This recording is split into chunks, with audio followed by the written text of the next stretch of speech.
Imagine this. Your family is at a Christmas party, the lights are twinkling, music is playing, and laughter fills the room, and suddenly a gun is pointed at your 12-year-old. Right there, in front of everyone. My heart stopped. Time froze. People screamed, chairs toppled, and for a moment, even the bailiff, who was supposed to keep order, stood frozen, unable to move. It all happened in a blink, but the terror? That lasted forever. And the person holding the gun? You'll never guess. It was someone you'd least expect, someone who's supposed to enforce rules, someone who calls themselves the neighborhood authority, an HOA Karen. Before I take you through every shocking twist of that night, I need to ask you, watching this video right now, what city are you in? Drop your city in the comments, and make sure to subscribe before we dive into this insane, heart-pounding story. Hey, everyone, welcome back. Before we dive into this unbelievable story, I just want to say, what I'm about to share isn't something you hear every day. It's a night that changed my life, my family's life, and shook our entire neighborhood to its core. If you're watching right now, take a second and comment below your city. Let me know where you're watching from. And don't forget to hit that subscribe button, because you're going to want to stay until the very end. Trust me, this story has twists that you won't see coming. So here's the scene. It's Christmas Eve. The house is decorated with every festive light imaginable. The smell of cookies and pine fills the air, and the kids are laughing, running around with excitement. Everything seems perfect, like a holiday postcard. But behind the smiles and decorations, tensions were simmering, tensions that no one saw coming. You see, there's always that one neighbor, that one person who acts like they own the block, who thinks rules are their personal weapon. And that night, that person, the HOA president, known for being controlling and unpredictable, crossed a line that no one thought they were capable of crossing. Within minutes, our joyful gathering turned into chaos. And it all started with a single horrifying action that left everyone frozen, literally. The bailiff, who was supposed to maintain peace, froze mid-step, unsure of what to do. And in that moment, I realized something terrifying. This wasn't just a neighborhood dispute, it was life or death. The Christmas lights twinkled in the living room, casting a warm glow over the party. The smell of cinnamon, pine, and freshly baked cookies filled the air. My 12-year-old was running around, laughter echoing off the walls, clutching a paper snowflake they had made earlier. Friends and neighbors mingled, everyone chatting about holiday plans, their voices blending into a comforting hum. Everything looked normal, festive, even perfect. And then, in a heartbeat, everything shattered. It started with a loud knock at the door. I remember thinking, who could that be at this hour? The door creaked open, and there she stood. The HOA president, the woman everyone secretly dreaded, known in whispered tones as Karen. She wasn't smiling. Her usual smirk was gone. Her eyes were hard, cold, and calculating. Everyone at the party instinctively took a step back. Before anyone could say a word, she reached inside her coat. My heart sank, a cold knot forming in my stomach. Something was wrong, terribly wrong. And then I saw it. A gun. A real gun. Pointed directly at my child. For a moment, time stopped. My child froze mid-step, eyes wide with fear. The room went silent except for the ticking of the wall clock, which now sounded like a countdown. Even the bailiff, who was standing just a few feet away, froze mid-step, his hand hovering over his belt, unsure what to do next. People screamed. Chairs toppled. Parents grabbed their kids, some hiding under tables. I felt my knees weaken as I lunged forward, shouting, "Get down! Everyone get down!" My voice barely sounded human to my own ears, full of terror and disbelief. "Why are you doing this?" I shouted, voice cracking. Why point a gun at a child at a Christmas party? Karen's expression didn't waver. "Rules are rules," she said, her voice eerily calm. "And some of you have ignored mine for too long." My mind raced. Rules? At this point? This is insane. She had been petty before. Threatening fines for Christmas lights, harassing neighbors for trivial things, but never anything like this. The bailiff finally moved, but only slightly, unsure whether to intervene or wait for a miracle. My heart pounded. I realized then that the only way to save my child was to keep calm, to think faster than the woman holding the gun. I remembered the escape route I had always used during neighborhood drills, the side door, past the garage, into the yard. But the room was chaotic. People were panicking. My 12-year-old looked to me, eyes full of confusion and terror. I whispered, "Stay low. Stay close. Don't move your hands." Karen's gaze shifted for just a second, too long. I saw an opening a fraction of a second. I lunged forward, grabbing my child and pushing them toward the side door. Screams erupted around me, a cacophony of fear and disbelief. The gun wavered, the bailiff finally reacting, shouting at Karen to drop the weapon. But the chaos didn't end there. Karen's voice cut through the screaming. "You can't run from what you've done," she shouted, advancing toward us. My stomach dropped, my mind raced, trying to calculate every possible outcome, every move that could keep my child safe. In that moment, I realized something horrifying. She wasn't just angry, she was prepared. She had planned this. Every warning, every minor harassment over the past year suddenly made sense. This wasn't random. This wasn't a lapse in judgment. This was calculated, personal, and terrifying. I ducked behind the couch, dragging my child with me. The room felt smaller, the walls closing in, the air thick with fear. My hands shook as I tried to find something, anything to defend us. My eyes darted around, gift boxes, a small coffee table, a lamp. Anything could be used, anything could be a barrier. And then the most surreal moment happened. Karen paused. Her finger trembled slightly on the trigger. It was as if she realized for the first time that she wasn't just intimidating neighbors, she was threatening a child. That pause lasted only a second.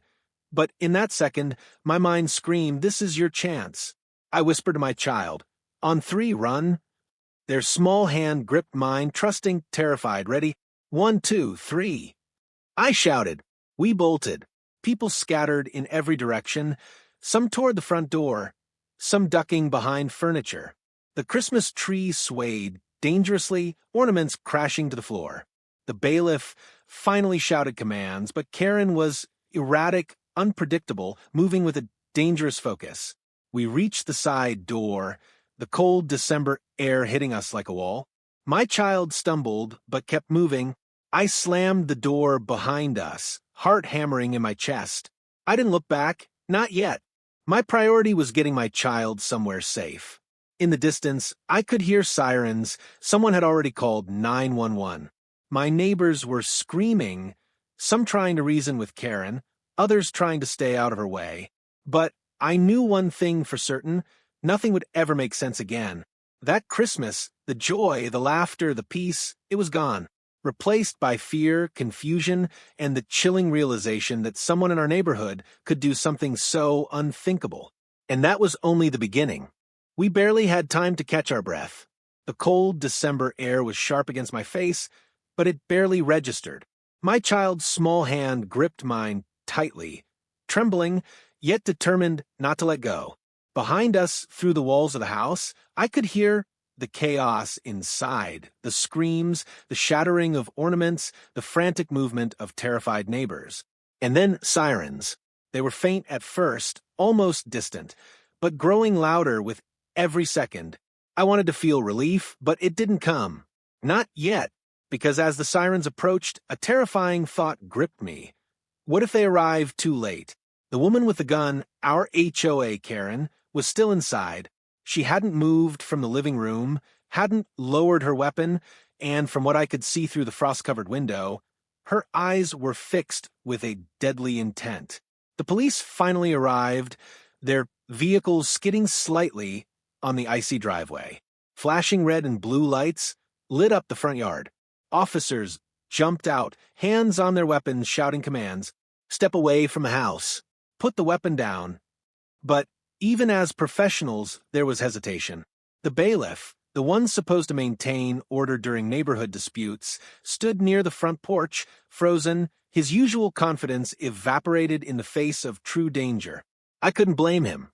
It's one thing to mediate a loud argument over property lines or holiday decorations. It's another to witness someone threatening a child with a firearm.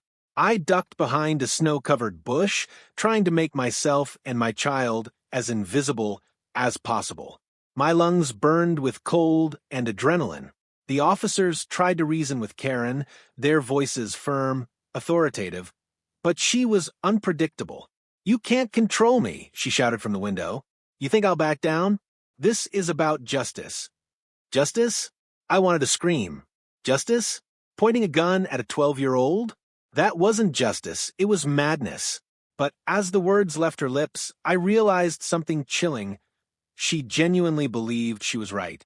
Every warning, every confrontation she'd had over the past year suddenly made sense. She wasn't merely angry. She was fanatically convinced of her own righteousness. The negotiators arrived. They had experience, patience, and a plan. But even they looked tense, whispering into radios, measuring every movement of Karen inside the house.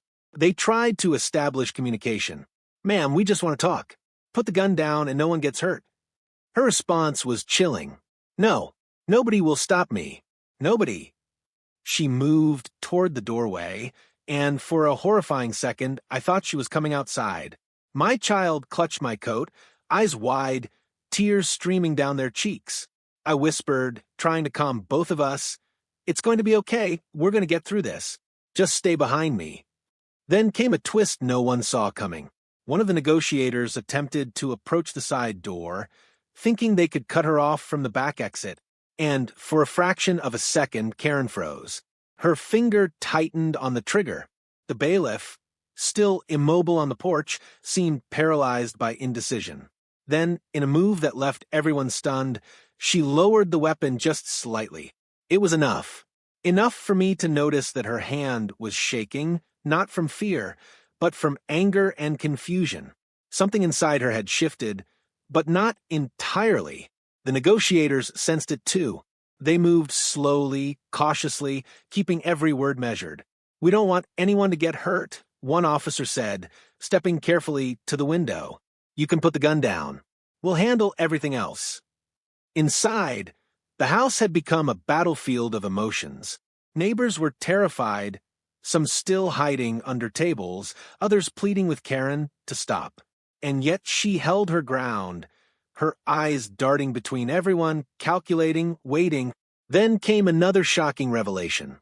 Through the chaos, I overheard a neighbor whisper to another, "Did you see that?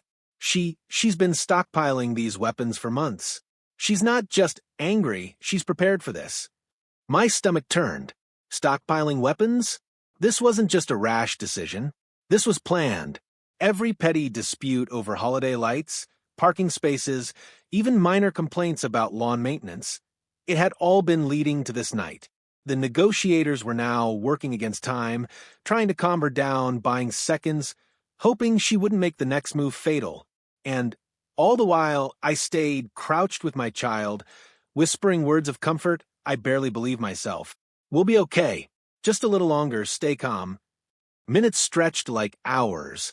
The tension was unbearable. And then, something unexpected happened. Karen, the woman who had seemed unshakable, began to argue with herself. Low mutters, barely audible, filled the room. "No, they can't. I have to. I'm right." The officers picked up on this immediately. One of them radioed in, whispering, "She's unstable, mental break. Proceed carefully." That tiny moment of doubt gave the negotiators an opening. Slowly they approached, speaking in calm, deliberate tones, grounding her in reality, or at least trying to. "Ma'am, we understand you feel wronged, but hurting anyone won't fix anything. Let's talk this through, and we can sort it out peacefully." Her eyes flicked to the window, scanning the yard, the flashing lights, the armed officers, and then they landed on us. Me and my child hiding behind the bush. My pulse raced. I thought, this is it. This is the moment. But instead of advancing, she turned back inside, muttering to herself. And just like that, the situation hung in a terrifying balance, one wrong move, and it could all explode again. The bailiff, still frozen in place, finally seemed to realize his role, or lack thereof, and took a hesitant step toward the negotiators. But the damage was done. His inaction had cost precious seconds, leaving us all vulnerable and making me realize a chilling truth. When authority freezes, ordinary people have to act. I held my child close, whispered in their ear, "We're almost through this, just a little longer." My mind raced with possibilities, escape routes, and the horrifying thought that this night might not end without tragedy. Every heartbeat was deafening, every shadow a potential threat. In that moment, I understood something I had never realized before. Fear is not just about danger, it's about the helplessness when the people who are supposed to protect you hesitate. And in that helplessness, ordinary people must find extraordinary courage. The moment I realized Karen wasn't coming outside, a fragile sense of relief washed over me, but it was immediately replaced by terror. She hadn't surrendered, she had retreated. And now, somewhere inside that house, she was regrouping. Every shadow, every creak of the floorboards, every muffled cry felt amplified. My mind raced with every possibility. She had a gun, and we knew she was prepared. But what we didn't know was just how far she would go. The officers tried to communicate with her again. Their voices were firm, but calm, measured, and patient. "Ma'am, we are not here to hurt you. Please put the gun down. Let's talk and resolve this safely." Her voice came back cold and sharp. "No, nobody gets what they deserve unless I make them understand. Nobody." I crouched lower behind the snow-covered bush, my child pressed against me, shivering, not from cold, but from fear. I tried to whisper words of comfort. "We're going to be okay. Just stay quiet, stay calm." But even as I said it, I didn't entirely believe it myself. Inside the house, the atmosphere had shifted dramatically. Neighbors were trapped, some frozen in terror, others whispering frantic instructions to their children. Every second seemed to stretch infinitely. Karen moved methodically, checking doors, windows, and corners, ensuring no one could escape without her noticing. It was calculated, precise, and terrifying. Then came a sound that made my stomach drop, a loud crash from the living room, followed by a scream. One of the neighbors had tried to grab something off the table, maybe to defend themselves, and it had startled her. Karen spun around, gun raised, eyes wild. She shouted, "Nobody move! Don't even think about it!" It was at that moment that I realized the bailiff's inaction had emboldened her. He hadn't intervened, hadn't tried to restrain her or create a distraction. He was frozen, watching, paralyzed, and because of that, the entire situation had escalated to this extreme. I glanced at my child's face, pale, terrified, but trusting. My chest tightened. I couldn't just hide anymore. I had to act, but how? The house was full of hostages, the gun was real, and every instinct screamed danger. Suddenly, another twist shook us all. One of the neighbors, an older woman who had been quiet until now, shouted, "Karen, remember what happened last year with the community vote? You can't keep punishing people for your grudges." Karen froze mid-step. Her finger twitched on the trigger, and for a moment, it seemed like reason might break through the rage, but it didn't. Instead, she hissed, "You think you know me? You don't. You don't know anything." Then, unbelievably, she turned and pointed the gun at another neighbor, someone who had been arguing with her earlier about the HOA rules. Everyone screamed. I grabbed my child and whispered fiercely, "Move now. Don't look back." We edged along the walls, trying to stay hidden, each step a calculated risk. The negotiators were still outside, trying to maintain calm over their radios, their voices tense but controlled. "Ma'am, please, no one needs to get hurt. Put the weapon down, and we can solve this together." Inside, Karen muttered to herself again, pacing, her mind racing. That's when the most shocking twist hit. She had prepared escape routes inside the house, hidden passages, doors that led to the basement, even emergency exits we didn't know existed. Every move we made, she seemed one step ahead. It wasn't random. She had planned for this night for months, maybe even years. My child clutched my sleeve, whispering, "Are we going to die?" My throat tightened. I wanted to scream, to yell that we would be fine, but the raw terror in my chest made it impossible. I held them close, whispering, "No, we're going to survive. I promise." Just follow me. Then another twist, one that no one anticipated. Karen's phone rang. Her hand shook as she answered it, and I could hear her voice, barely audible over the tension. Yes, I know. They're here. Don't worry. It was clear she was talking to someone. Someone else had planned this with her. The thought sent a cold shiver down my spine. This wasn't just a neighborhood dispute. This was coordinated, and it made the situation exponentially more dangerous. I realized we needed a plan, and fast. Hiding wasn't enough anymore. We had to create a distraction, something to draw her attention while the officers moved in. My mind raced, scanning the room for anything at all that could help. A falling ornament, a thrown gift box, a shouted word, something to buy us time. The first attempt came from a brave teenager who shouted, "Karen, look at the tree." The gun wavered for a second, her eyes darting to the flashing lights of the ornaments swaying precariously. That's when I acted. I grabbed my child and bolted toward the nearest door, praying that she would be distracted long enough. She noticed immediately.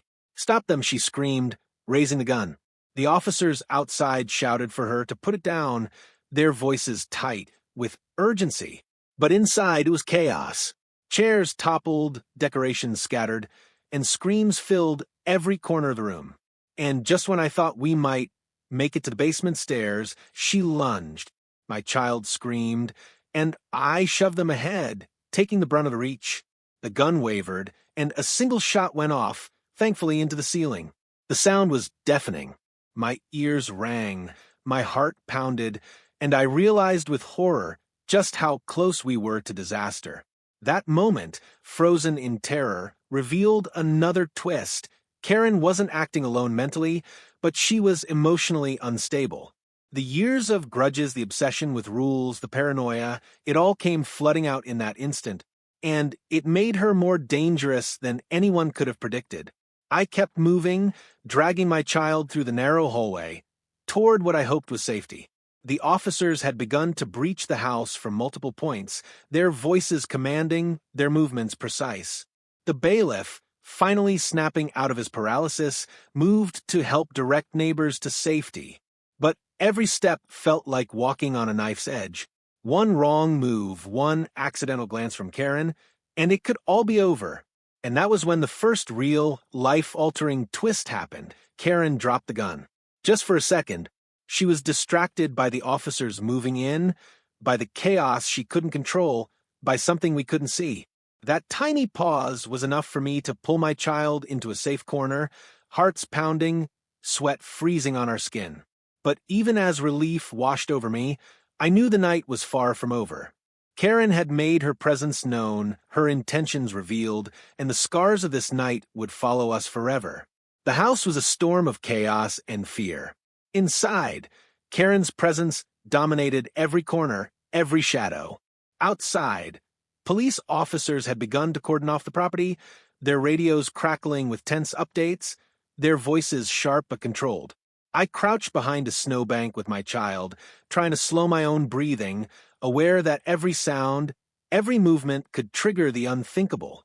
From inside, we could hear Karen pacing. The gun was still in her hands, but there was something different now, a twitch in her eye, a hesitation in her movements. She had held power over the room, over everyone, for what felt like an eternity, but now the officers outside were gaining ground, their strategy methodical. Negotiators had established communication again, speaking in calm, deliberate tones, trying to de-escalate a situation that had already reached its breaking point. "Ma'am, please, let's talk. Nobody wants anyone hurt," one officer said, voice steady but urgent. Her answer cut through the room like a knife. "They think they can control me. I've had enough of being told what to do." Her words dripped with rage, but underneath them was something else, a fragile crack in her composure, a glimpse of vulnerability she had been suppressing all along. I realized in that moment that Karen's obsession with rules and control had driven her here. This was never just about fines or HOA disputes. It was about power, about fear, about a need to assert herself in a world she felt had wronged her. And that made her more dangerous, because when someone believes they are completely justified, reason has no weight. The officers outside made a move. A team approached the side of the house, attempting to flank her and limit her options. Karen noticed immediately. "You're not going to take me," she shouted, her voice frantic but determined.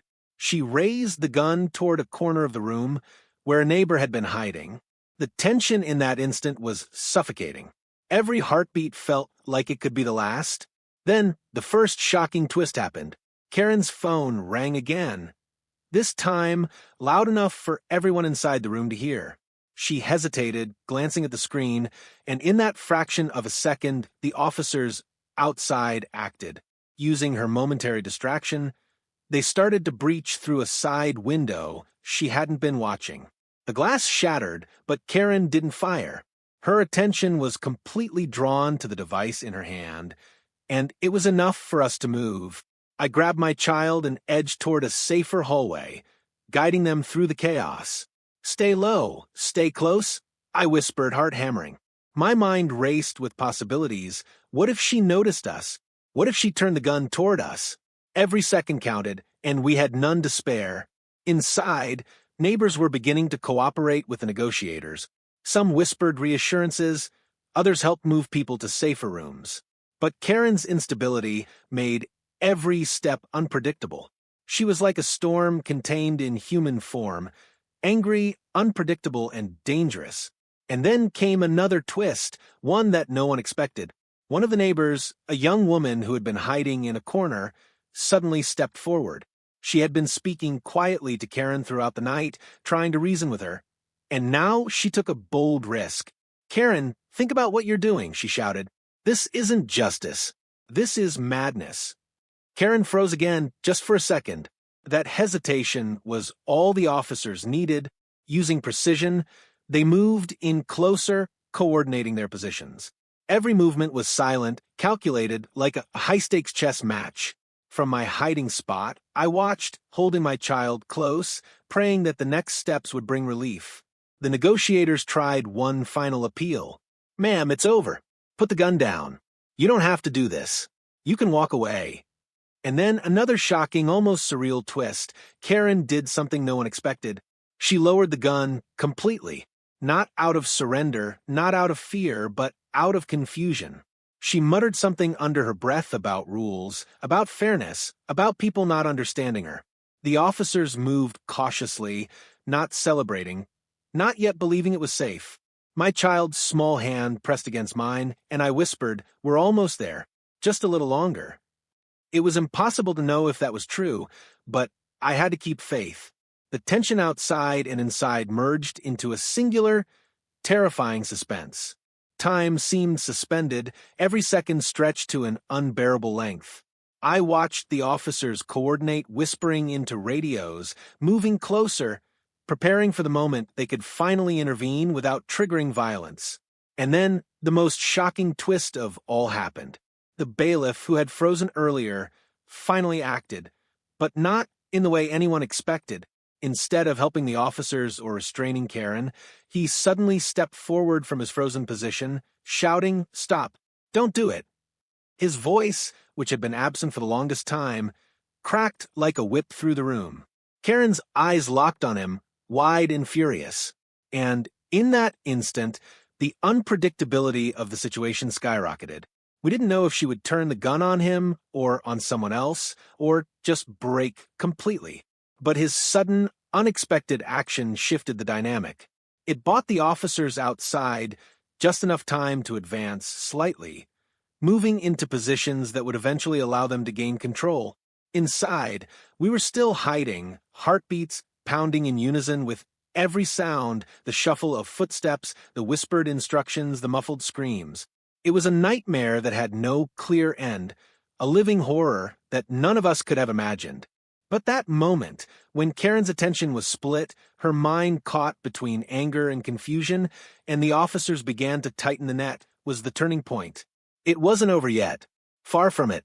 But for the first time that night, hope seemed possible. The storm hadn't ended, but the tide was beginning to turn. And that's when I realized the hardest truth. Survival isn't about being brave. It's about being smart, staying alert, and seizing every tiny opportunity to escape danger. That night, every second mattered. Every step, every word, every breath was a calculated risk. And yet, even amidst the terror, the unimaginable, and the chaos, I knew one thing. My child and I were going to do everything in our power to survive. By this point, the night had turned into something unrecognizable. The house, once a warm, festive place of Christmas cheer, had become a battlefield of fear, strategy, and desperation. Inside, Karen's presence was like a storm, angry, unpredictable, and dangerous. Outside, police officers were coordinating a tactical intervention, their positions carefully calculated, their radios buzzing with updates and warnings. My child clung to me, trembling but silent, trusting me completely, and I knew that every move I made from here on out would determine whether we survived this night. Karen had grown increasingly unstable. Every shout, every command, every movement from the officers outside seemed to push her further into a frenzy. Her obsession with rules, her sense of personal justice, had spiraled out of control. She was no longer negotiating with anyone. She was in her own world, convinced that she was the arbiter of right and wrong, and that anyone who crossed her deserved punishment. From my hiding spot, I could see her pacing near the living room, gun in hand. The officers outside called in, trying to reason with her one last time. "Ma'am, put the gun down. You don't have to do this. We can resolve this safely." Her response was chilling. "No, nobody will ever understand the truth." Her voice was a mix of anger, fear, and something darker, something almost unhinged. I knew we had only moments. Every second could change everything. I held my child tightly, whispering, "Stay close, follow me, we're getting out of here." My heart raced, and I could feel the adrenaline pumping through my veins. Survival had become a test of instinct, of courage, of thinking faster than someone who had nothing to lose. Then the unexpected happened. Karen turned her attention toward the basement door, a potential escape route or an area to take more hostages. In that split second, the officers outside and the negotiators inside made their move. They coordinated a distraction, loud bangs, a shout, a sudden movement, and Karen instinctively swung the gun in that direction. That tiny distraction was all we needed. I grabbed my child's hand and bolted toward the nearest exit. Every step was a risk. Every breath felt like it could be our last. The Christmas tree loomed dangerously, ornaments swaying and falling. I pushed my child behind a couch as Karen's gun fired again, this time hitting the wall inches from us. The sound of the bullet ricocheting made me freeze for a second, my heart pounding in my ears. Then, the most shocking twist of the night. The bailiff, who had frozen throughout the entire ordeal, suddenly stepped into the room. He didn't confront her directly. Instead, he did something completely unexpected. He reached toward her in a calm, non-threatening way, his voice firm but steady. "Karen, this isn't you. You don't want to do this. Let it end now." Karen's eyes widened in confusion, a flicker of hesitation crossing her face. For a terrifying moment, it seemed she might turn the gun toward him, but she didn't. Instead, she started muttering incoherently, her mind clearly overwhelmed. That hesitation was all the officers needed. They moved closer, carefully, strategically, ready to take control the moment she slipped. My child and I edged toward the back door, staying low, staying silent. Outside, the police had formed a perimeter, their weapons trained, their movements precise. Every instinct screamed at me that the next few moments would decide everything. Then it happened. A shot rang out, not aimed at us, but at the ceiling, and the house seemed to explode in a symphony of panic. Karen's finger had slipped, or perhaps she was firing at nothing in particular, a dangerous manifestation of her instability. People screamed, ducking for cover. I pressed my child against me, whispering, "It's okay. We're almost out." The officers finally breached a side entrance. They moved with precision, directing Karen's attention and securing the areas where hostages were trapped. I could see her frustration mounting, her plan, her sense of control, slipping through her fingers. And then, The final, most shocking revelation of the night came. One of her accomplices, or perhaps someone she had confided in, was revealed hiding upstairs. They had been feeding her information, reinforcing her delusions, and now, confronted by the officers, they surrendered immediately. Karen's face contorted with rage, disbelief, and betrayal. Her gun hand shook, and for a split second, I thought she might try something desperate. But then, slowly, the realization hit her. She was outnumbered, trapped, and finally completely alone. She lowered the weapon, her body trembling. The officers moved in immediately, securing the firearm and restraining her safely. I exhaled, feeling the tension leave my body in a wave of relief I hadn't thought possible. My child clung to me, tears streaming down their face, their small body shaking, but safe. Neighbors began emerging from hiding, some sobbing, some just staring, trying to process what had just happened. The house, once full of joy and laughter, was now quiet except for sirens, whispered reassurances, and the soft hum of emergency radios. The aftermath was surreal. Karen was taken into custody, the officers ensuring that no one else was harmed. The bailiff, who had initially frozen, became the unlikely hero of the night, not because he fought, but because he broke through to her humanity in that final critical moment, allowing the officers to intervene safely. My child and I stepped outside, the cold air biting at our skin, but the relief in that moment was overwhelming. We were alive. We had survived a night that could have ended in tragedy, a night that no one could have predicted, a night that would be remembered in the neighborhood forever. And yet, even in relief, there was a lingering fear, a recognition of how fragile life can be. One moment of hesitation, 1 second of indecision could have changed everything. But somehow, through a combination of courage, quick thinking, and unexpected acts of humanity, we had made it through. As we huddled together outside, I looked at my child and whispered, "We're okay now, we're safe." They nodded, still shaking, still processing, but safe. And for the first time since that terrifying knock at the door, I believed it too. That Christmas Eve had started as a celebration and turned into a nightmare. But in the darkest moments, the courage of ordinary people, the quick thinking of strangers, and even the small flicker of humanity in someone like the bailiff had made survival possible. And as I looked at the flashing lights, the officers coordinating, and the chaos finally subsiding, I realized something profound. Even in terror, hope can survive. The night was finally over. The chaos, the terror, the heart-pounding fear, it all seemed suspended in time, as if the universe itself needed a moment to breathe after what had just occurred. The house, once alive with Christmas cheer, was now a shell of its former self. Decorations lay broken on the floor, ornaments shattered, furniture overturned, and the lingering smell of fear and adrenaline hung in the air. But amidst the wreckage, there was something more important: survival. My child and I had made it through, alive and relatively unharmed, and for that I was immeasurably grateful. The officers were still working to process the scene, documenting everything, ensuring that no detail went unnoticed. Karen, restrained and handcuffed, was being led to a police vehicle, her face a mixture of rage, confusion, and defeat. It was surreal to see someone who had caused so much terror reduced to that moment of helplessness. The bailiff, the neighbors, and everyone involved were beginning to breathe again, though the scars of the night would linger for a long time. As I stood outside in the cold night, holding my child close, I realized how fragile life can be.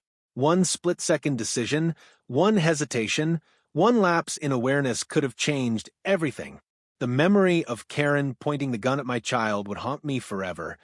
But so too would the memory of the courage and quick thinking that saved us.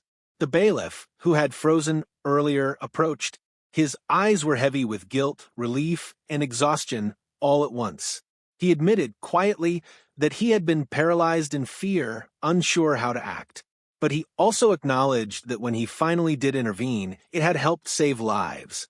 It was a humbling reminder that even small actions, even those delayed by fear, can change the course of events when courage finally emerges.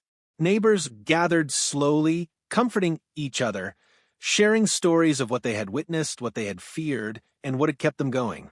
One of the teenagers who had shouted to distract Karen was being praised, but in quiet moments, we all realized that heroism that night wasn't just in bold acts. It was in remaining calm, thinking clearly, and protecting the most vulnerable among us. I looked at my child, who was still shivering but beginning to relax, and felt a mixture of awe, gratitude, and sorrow. Awe for their bravery, gratitude for their safety, and sorrow for the innocence that had been shattered that night. They had witnessed true fear, true danger, and yet had survived. I knew that the memory of that Christmas would stay with them forever, shaping their understanding of courage, fear, and resilience. Reflecting on the night, I understood a few profound lessons. First, authority figures, no matter how seemingly powerful, can falter in moments of extreme pressure. The bailiff's initial hesitation could have cost lives, yet his eventual courage proved that it's never too late to act. Second, danger often comes from unexpected sources. Someone you trust, someone in a position of power, can become a threat when their judgment is clouded. And finally, courage isn't the absence of fear, it's action in spite of it. I also realized the importance of community. Strangers, neighbors, and even those initially paralyzed by fear ultimately contributed to our survival. Each small act, a shout to distract, a whispered word of guidance, a careful step in coordination with law enforcement, added up.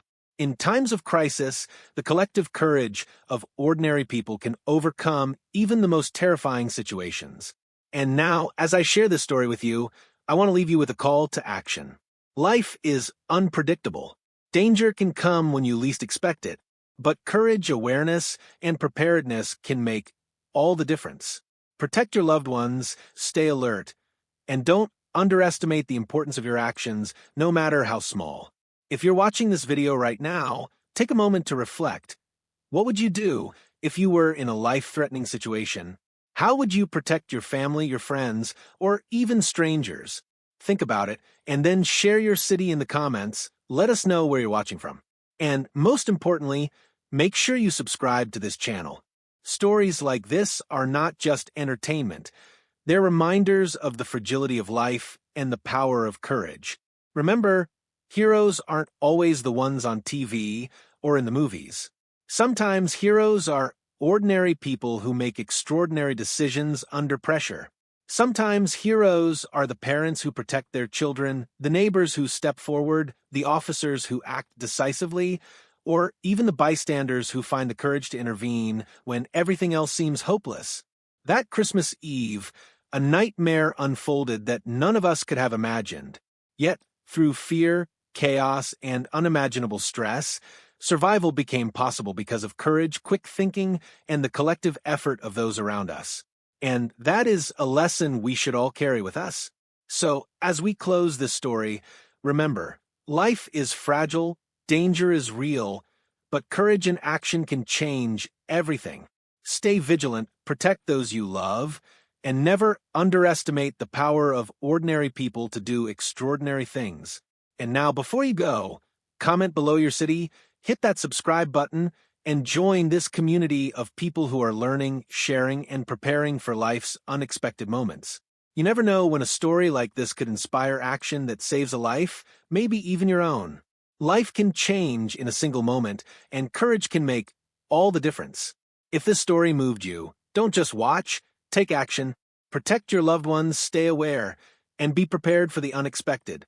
Comment below and tell us which city you're watching from. Let's see how far this story reaches. And most importantly, hit that subscribe button and turn on notifications so you never miss a story that could change the way you see the world. Share this video with your friends and family, because sometimes one story is all it takes to remind someone that safety, awareness, and courage matter more than ever. Remember, heroes aren't just in movies. They're people like you, making the right choice at the right moment. Be that hero. Be vigilant. Be brave.